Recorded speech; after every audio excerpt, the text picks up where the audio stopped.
First story, the Christmas night delivery that almost got me killed. Have you ever felt like someone was watching you? I mean, really watching, waiting for the exact moment you let your guard down. That's what happened to me one freezing Christmas night, and it still haunts me to this day. It was during my school's winter break, right after Christmas. Like a lot of teenagers, I had a part-time job at the town's pizza shop. If you've ever worked in food service, you know how it goes. The place was packed, and we were drowning in delivery orders. I didn't mind, though. Every paycheck felt like a jackpot, so when my manager told me to do a long-distance delivery that night, I didn't think twice. It was just another pizza run. I grabbed the pizza and got in my car. The roads were dead quiet, eerily so.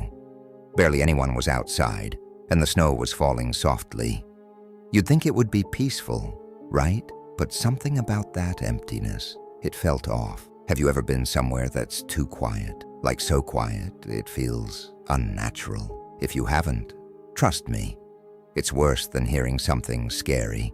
Anyway, I tried to ignore it and enjoy the drive. The road took me to the outskirts of town, where the houses are far apart. And then I found it. A house standing alone at the end of a long, unplowed driveway, surrounded by snow-covered trees. The Christmas lights on the house were blinding. Santa on the roof, reindeer in the yard, but not a single light was on inside. I parked as best I could in the snow, grabbed the pizza, and started walking up. That's when I noticed the shoe prints, fresh ones, leading to the house. But here's the weird part. They didn't go up to the door. They went around to the side of the porch. What the hell? I muttered to myself, shaking it off. I knocked on the door. Nothing. Knocked again. Still nothing. It was dead silent. No footsteps, no voices, just the low breeze and the sound of snow falling. I was getting annoyed, but something inside me was unsettled. The fresh prints, the empty house. Okay, real quick. What would you do if you knocked on a stranger's door and no one answered, even though someone was clearly home? Would you leave or wait? Tell me in the comments. I did what any tired pizza kid would do. I knocked again, louder, but this time I felt something, like I was being watched. Frustrated and shivering, I went back to my car and tried to start it, but it wouldn't turn on. The engine stalled again and again. My hands were shaking, partly from the cold, partly from growing panic. Then I looked up. A figure stood outside the house, bundled up in heavy winter clothes, boots, jacket, hat. I could barely see his face. I rolled down my window, just a crack. "Hey, did you order the pizza?" The figure didn't respond. He just started walking toward me. Slow, steady, like he knew I couldn't go anywhere. My heart started racing. Something was very wrong. I scrambled back into the car and hit the lock button. My hands were fumbling as I pulled out my phone. I dialed 911, my breath fogging up the glass as the figure got closer. He was almost at my window when the dispatcher answered. 911, what's your emergency?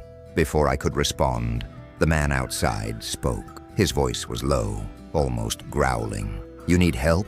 I froze. How the hell would he know I couldn't start the car? Here's the creepiest part. His voice. Have you ever heard someone speak so calmly that it's terrifying? Like they already know how the story ends? My gut told me to lie. "No, I'm fine," I shouted. But he didn't move. He just stood there watching me. Then he did something that sent my heart into overdrive. He reached into his pocket. I thought he was pulling out a weapon. My brain screamed, "Run! Run! Run!" He tried the door handle first, locked. Then he punched the window.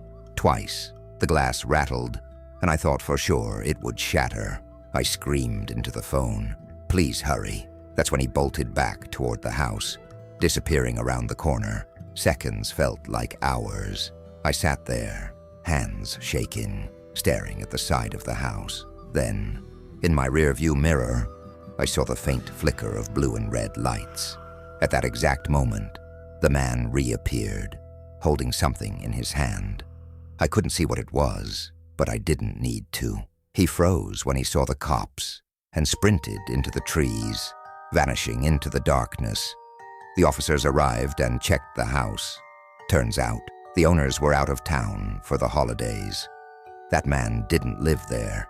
He had plugged in the Christmas lights to make it look like someone was home. And my car, he tampered with it, likely so I couldn't escape. Here's the twist. What do you think he was planning? Robbery? Kidnapping? Something worse? Drop your theories below, but I'll tell you this. He had a weapon. The cops found it near the porch. And it wasn't a knife. It was a crowbar. That night I quit doing deliveries because whoever that man was, he had a plan. And if the cops had arrived just a few minutes later, I might not be here to tell this story. So if you ever find yourself in a dead silent place where nothing feels quite right, trust your instincts. Someone might be watching you, waiting for you to slip up. Stay safe out there.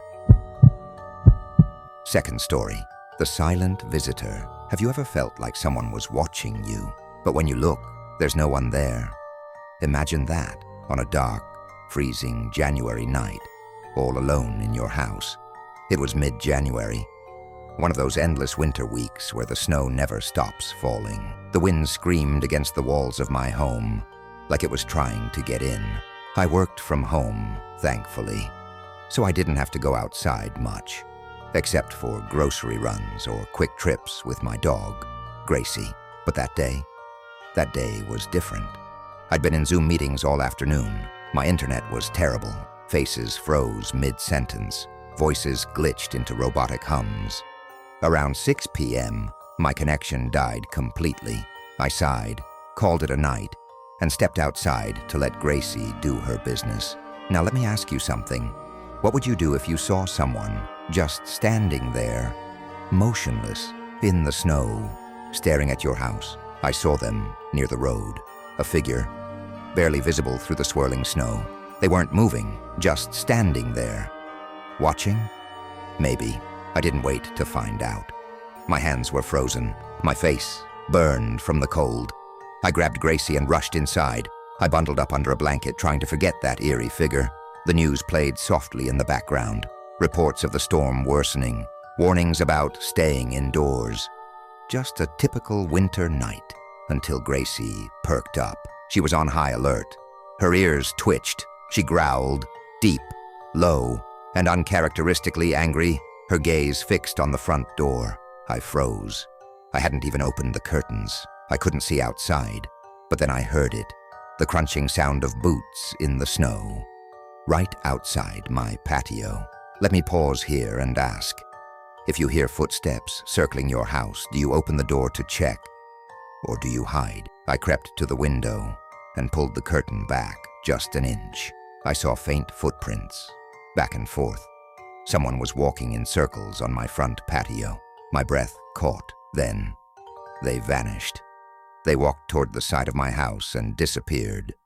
For a few minutes, Gracie settled down, and I convinced myself it was nothing, just someone passing by. The rest of the night was quiet, too quiet. Around 10 p.m., I took Gracie out again. The cold was unbearable, sharp, dangerous. There was no way anyone could be out here now. No way. I hurried her back inside, locked up, and went upstairs to bed. Sleep came slowly, or maybe it didn't come at all. I can't remember. But at some point, I opened my eyes. Gracie was at my bedroom door. She was frozen, her head low, ears pinned back, tail tucked under her legs. She stared at the door, unblinking. I whispered her name. Gracie? She didn't move. My heart pounded. My room was silent, but I knew something was wrong. I got out of bed, bare feet, hitting the cold floor, and crept to the door. I pressed my ear against it. At first, nothing, but then the door handle turned. Imagining, standing there in the dark, your hand inches away from a door handle, and someone on the other side starts twisting it. Could you stay calm? It moved back and forth, slowly, testing. Whoever was on the other side was trying to get in. I stepped back, my body frozen in place. My breathing was too loud. They'd hear me. Suddenly the handle jerked violently. They knew I was there. I ran to my bed, grabbed my phone, and dialed. My sound. I searched my room for anything, a weapon, something to protect myself, the closet.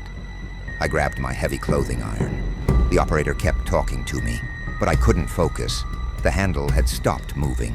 The footsteps stopped, silent. For 10 minutes, I waited. 10 endless minutes before flashing blue and red lights filled the windows. When the police arrived, they found nothing.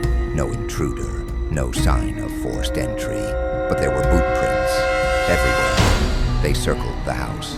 They walked down my hallway, and the front door wide open.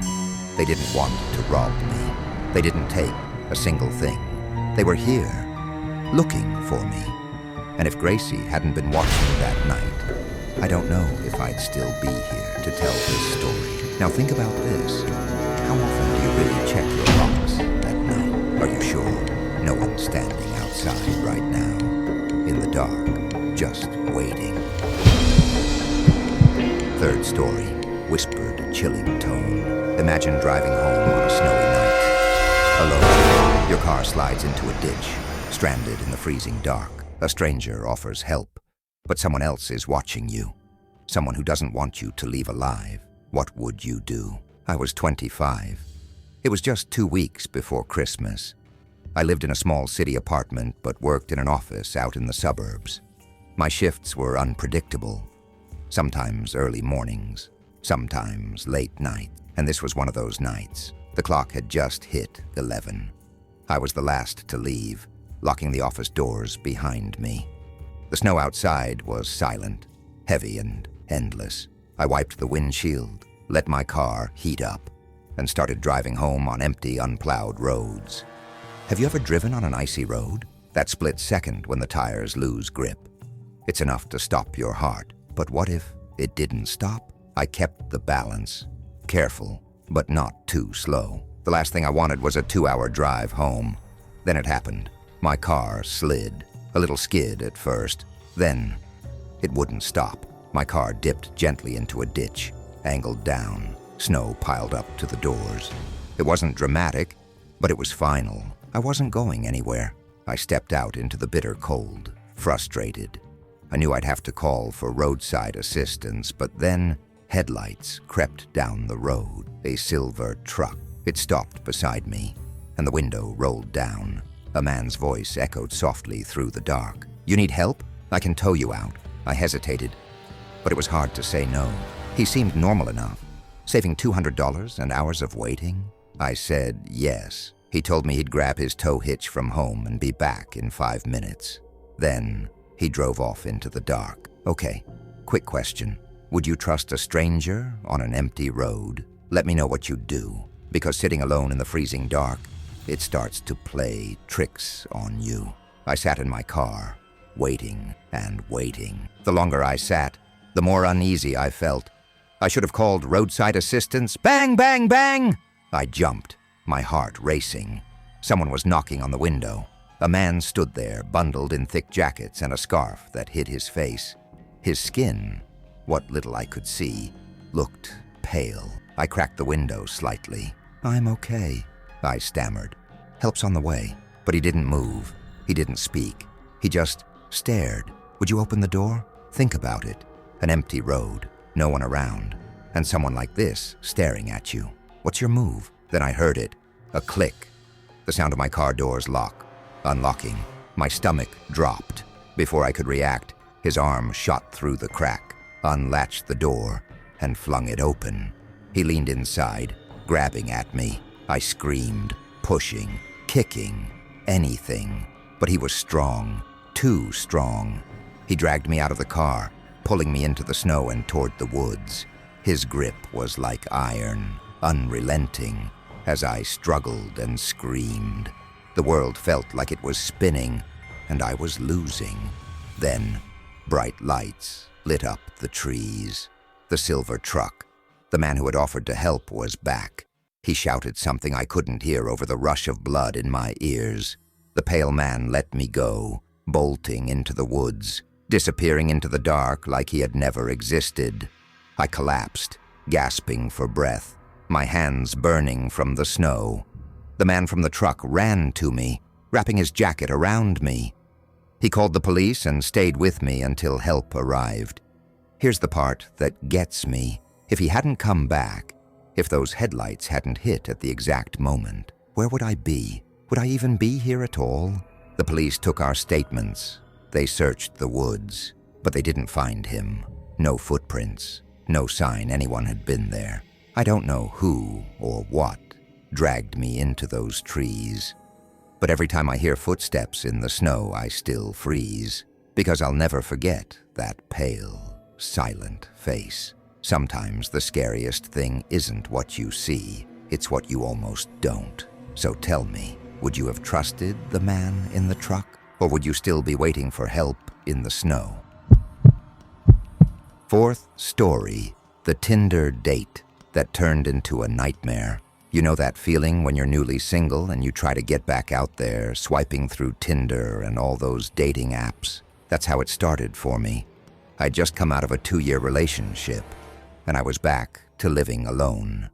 It's been a few months since the breakup, and honestly, I was just trying to distract myself. I'd met a few people, but nothing really clicked. But then one day, I matched with a girl named Tracy. We exchanged Snapchats, and the conversation was decent at first. Nothing special.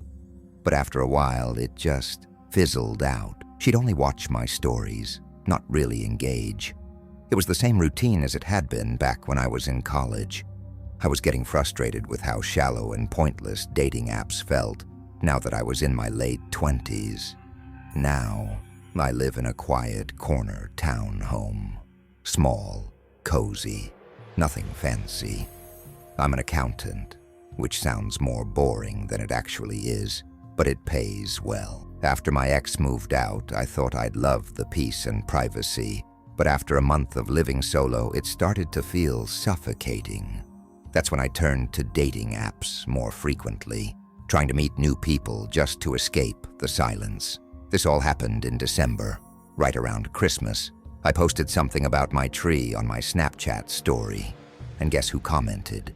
Tracy. It had been weeks since we last spoke, but there she was, starting a conversation about us doing something Christmas-themed together.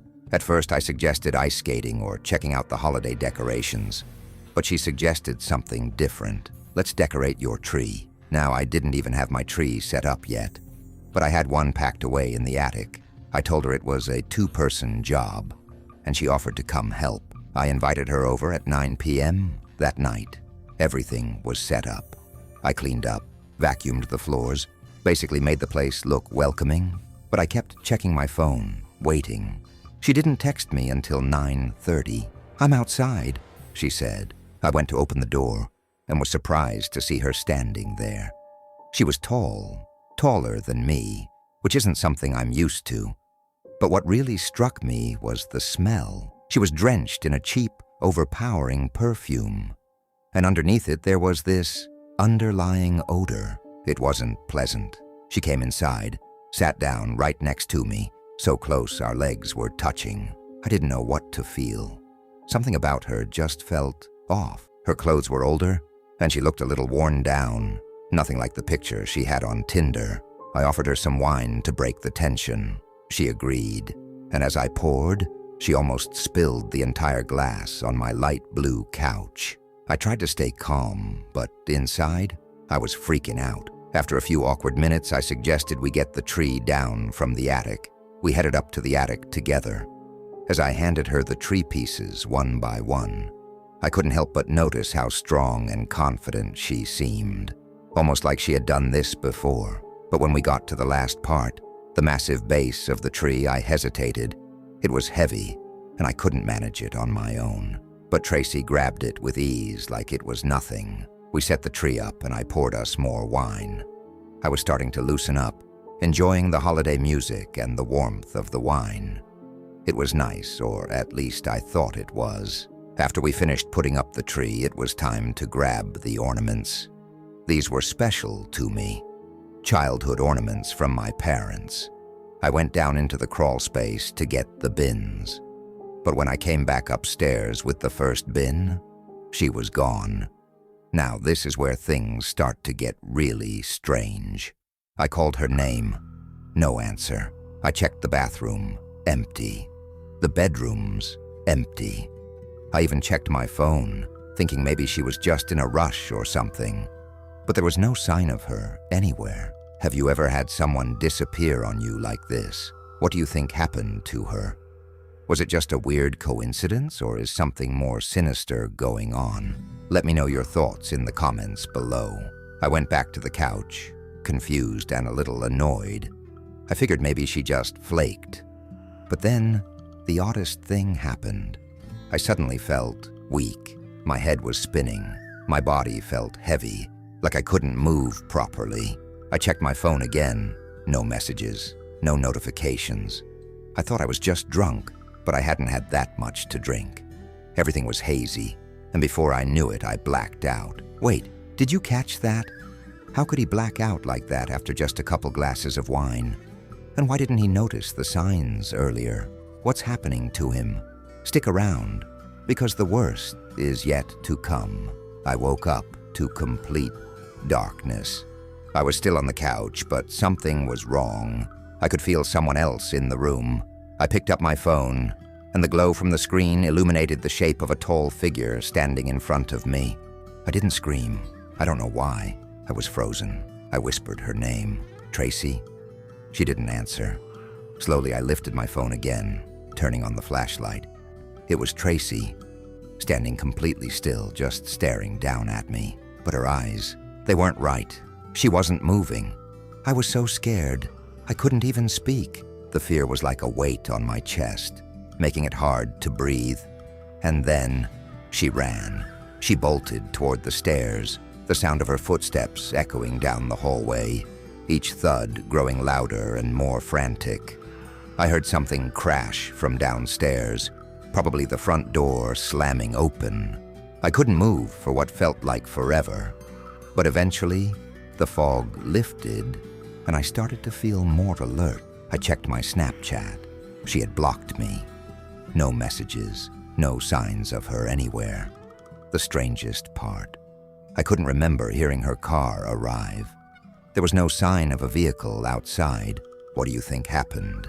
Could Tracy have been hiding something more than just a strange personality? Why would she run like that? And why is everything happening so strangely? Comment below with your theories. As I walked around the house, checking every room, I realized something horrifying. All of my prescription pills, gone. My vitamins, my Adderall, even the unused Oxy from a surgery, all of it was missing. She'd stolen them, but why? I called the police, reported the robbery, gave them her Snapchat username. But when they asked my neighbors if they saw anything, they just shrugged it off. No one had heard or seen anything. By the time the police left, Tracy had vanished without a trace. I don't even think her name was really Tracy. I'm convinced she wasn't who she said she was. Maybe she was older than she let on, maybe homeless, maybe she had some kind of addiction. But one thing is for sure, she wasn't normal, and I'll never forget the image of her tall silhouette standing in the dark, just staring at me while I was helpless on that couch. Now think back to the beginning of this story. Do you still believe it was just a weird date gone wrong? Or was something darker at play from the start? Leave your final thoughts below. After all this, I didn't even bother decorating the tree. It's still sitting in my living room, unadorned, a constant reminder that some people are just not who they seem to be online, and that I might have gotten a little too comfortable trusting the wrong person. Fifth story, Christmas Eve, 1997. I was just 7 years old, and my little sister was 4. Christmas was like any other night for us. We didn't celebrate it. Being Jewish, our family kept to our traditions. But that night, something happened that would change everything. Our dad was a doctor, always on call during the holidays, and since it was Christmas Eve, he wasn't home. It was just my sister and I, and our mom. Well, our mom was in a different world back then. She was an alcoholic, and by nightfall, she was always passed out. her empty bottles scattered around. As a 7-year-old, I didn't understand it. I just knew that we were left alone. So my sister and I were downstairs watching TV when we heard a knock at the door. I went to see who it was. Our front door had these glass panes, so I could see the person standing outside. There was a man in a Santa suit. He was holding a large bag, and when he saw me, he smiled and waved for me to come closer. I hesitated, but curiosity got the better of me. I stepped closer, but I didn't open the door. I thought it was odd. Why would Santa come to our house? And then he spoke. "Hey kid, it's me, Santa. Let me in, and I'll give you your presents. Now pause right there. Let me ask you something. If someone shows up at your door dressed as Santa, wouldn't you think something's off? This wasn't just some innocent holiday surprise. This was wrong. You could feel it. And trust me, at that moment, I felt it. I told him, point blank, Santa isn't real. And if he was, he wouldn't give presents to Jews." His smile dropped instantly. He looked almost angry. His jolly ho-ho-ho charm disappeared. And that's when things took a darker turn. He said, "Of course I'm real. I've always visited Christian homes, but this year I felt bad that Jewish kids don't get presents. So I changed the rules. I came here for you, but I wasn't buying it. Would you?" I stood my ground, telling him that Jewish kids get presents during Hanukkah, not on Christmas. That's when the guy lost it. His eyes seemed to widen, and his voice became forceful. "Open the door, kid. Open it, or you're going to regret it." I panicked. I told my sister to dial 911, but when we did, the operator didn't seem to understand. Looking back, I think she thought we were just excited little kids, thinking Santa was coming to our door. But we knew better. You know something's off when the person on the other side of the door keeps demanding you let them in. And just as I thought maybe it was over, the knocks came again. Louder this time, more insistent. He said, "I know the cops aren't coming. Let me in now, or it'll be worse for you." My sister ran upstairs, scared out of her mind, and tried to wake up my mom, but no luck. What you have done in that situation. Now here's where it gets even creepier. I did the only thing that made sense to me at that age. I grabbed every candle we had for our menorah, lit them all, and ran to the smoke detector. I blew out all the candles and tossed them underneath. The smoke set off the alarm, and instantly, I thought help would come. But no one expected what happened next. Within minutes, the fire department arrived. But instead of relief, I felt dread creeping in. My sister was still crying, and I told her to stay inside, not go outside, be lurking. But then, that Santa man did something even stranger. He ran toward the firemen. He told them, "I'm glad you came. I'm their dad. I dressed up like Santa to surprise them, but I can't get in. The door's locked and the keys are in my pockets. Please help them."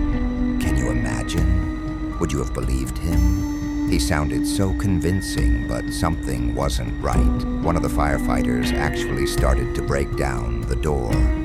But then, we shouted, we cried. "That's not our dad. Our dad is at the hospital. We don't even celebrate Christmas." Do you think they believed us? At first, they didn't. But when one of them asked, "You don't celebrate Christmas?" I nodded, showing him my kippah. I cried and begged them not to let this man in. And then one of the firefighters asked the question that made everything click. Why would Santa show up at a Jewish home? The man stuttered. He didn't have a good answer. The firefighter didn't hesitate. He wrestled the man to the ground. At that moment, the fear I'd been carrying turned into something else. Relief. The police came, and the man was arrested. My dad got home shortly after, furious with our mom for not being there, but grateful we were okay. We never heard from that man again. But to this day, I can't help but wonder, what if we'd opened that door? What if we had let him in? Would we have survived? The scariest part? I think being Jewish might have saved my sister and me that night. Think about it. If we had celebrated Christmas, would he have gotten us alone in that house? Sixth story. It was December 2022. Charlotte and I were on our way to the Pocono Mountains. We'd rented what seemed to be a perfect little Airbnb, all decked out in Christmas decorations. The house was surrounded by towering trees, offering a peaceful view, and there was a village nearby to complete the festive vibe. The snowstorm that was coming that night only added to the magic, or so we thought. We set off early to beat the storm, making a quick stop at Family Dollar for snacks and groceries before heading straight to the Airbnb. The last stretch of the journey was an uphill gravel road, winding through thick woods. The house sat nestled in the trees with a big deck that had a hot tub, which we were particularly excited about. The yard was decorated like a Christmas wonderland. Light-up reindeer, a giant snowman, and candy canes lining the walkway. We unloaded the car, taking multiple trips to get everything inside. As we entered, the house gave off a cozy vibe, just like the pictures promised. A Christmas tree in the corner, stockings on the wall, and that unmistakable smell of wood burning in a fireplace. But wait, have you ever entered a house where the vibe just felt off, like something wasn't quite right? I mean, it was perfect, right? But what was that feeling gnawing at me? We explored the place. There was an upstairs loft with a pool table and couches, and a basement. You know, for some reason, I always have to check out the basement. Don't ask me why. It's just something I do. The basement was dark and cold, filled with old, unused furniture. It felt distant from the rest of the house, like it was never meant to be lived in. And then, just as I was getting back upstairs, I heard a knock at the door. What do you think? Who would be knocking on the door of a secluded Airbnb this late at night? Should we be worried? Keep that in mind. We'll come back to it. I rushed to answer it, and there stood a man in his late 40s, wearing tattered gray sweatpants and a yellowish-brown jacket. He smiled and asked how we were doing. I told him we were good and asked if he was the host. He introduced himself as Tom, saying he ran the place with his brother and lived just up the road. Now, here's the thing. He knew I was with Charlotte. I hadn't mentioned it to him, but he knew. Could his brother have told him? Or was there something more to this? We brushed it off, figuring maybe we'd made a small talk mistake, and went about setting up. It was pitch black, and the snowstorm had started, adding a surreal atmosphere to the evening. We cooked dinner, watched the Polar Express, and then after filling our bellies, we decided to relax in the hot tub on the deck. Do you think we should have stayed inside that night? Or was getting in the hot tub a mistake? Because I have a bad feeling about what happened next. We turned on the Christmas lights, and there, in the hot tub, we felt like we were in our own little world. The snow was falling, and everything was perfect until... crack! The bubbles in the tub suddenly stopped. Silence, and then... footsteps. Faint at first, then louder, closer, as if someone was walking around the property. Charlotte and I exchanged nervous glances. I wanted to shout, "Who's there?" But something stopped me. Charlotte whispered, "Don't. Just wait." The footsteps moved away, and I tried to convince myself it was just an animal, but something in my gut told me otherwise. We finished our time in the hot tub and went inside. The hot water in the shower lasted maybe 2 minutes before it turned icy cold. We jumped out, startled. I messaged Mike, the host, and he replied, "That's odd. I'll have someone look at the water heater tomorrow. What do you think? Is this all just bad luck? Or is something sinister happening?" That night, we lay in bed, trying to shake off the weird feeling. That's when it happened. Bang, bang, bang. Loud, aggressive knocks on the front door. Charlotte clutched me, shaking. "Stay in bed. Don't make a sound," she whispered. What would you do if you heard someone knocking like that in the middle of the night? Would you hide? Would you go check? We didn't. We sat there in silence, trembling, as the knocking continued for what felt like an eternity. 3 sets of violent bangs before it stopped. I locked the bedroom door, but neither of us dared to fall asleep. After what felt like hours, we both drifted into an uneasy slumber. Would you still feel safe in that house after what just happened? Because when we woke up, things got even stranger. First thing in the morning, I messaged Mike again about the knocks. His response: "That's really strange. I don't know who would be out there at that time. If it happens again, call the authorities." Not exactly the reassurance we were hoping for. But what else could we do? So I decided to check the snow outside. And that's when I saw them. Fresh footprints, looping around the house. It hadn't snowed much during the night, so these tracks had to be from someone just hours before. I was about to call Mike again when I saw him. Tom. He was walking toward me from around the corner of the house. What's your gut telling you about Tom? Good guy? Or something much darker? I told Tom about the hot water problem and the footprints. He said he was here to look at the water heater and that he knew about the strange people around. When I mentioned the knocks, he dismissed them casually, saying, "There are strange folks around here. Nothing to worry about. The people here are harmless." But when I messaged Mike, asking about his brother Tom, things took a turn.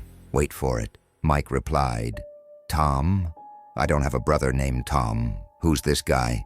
That's when the blood drained from my face. Tom was not Mike's brother. In fact, Mike didn't even know anyone who fit that description. I rushed to Charlotte, told her to pack up, and we got out of there fast. We didn't even take time to grab everything, just the essentials. As we sped away, I looked in the rearview mirror, and there he was.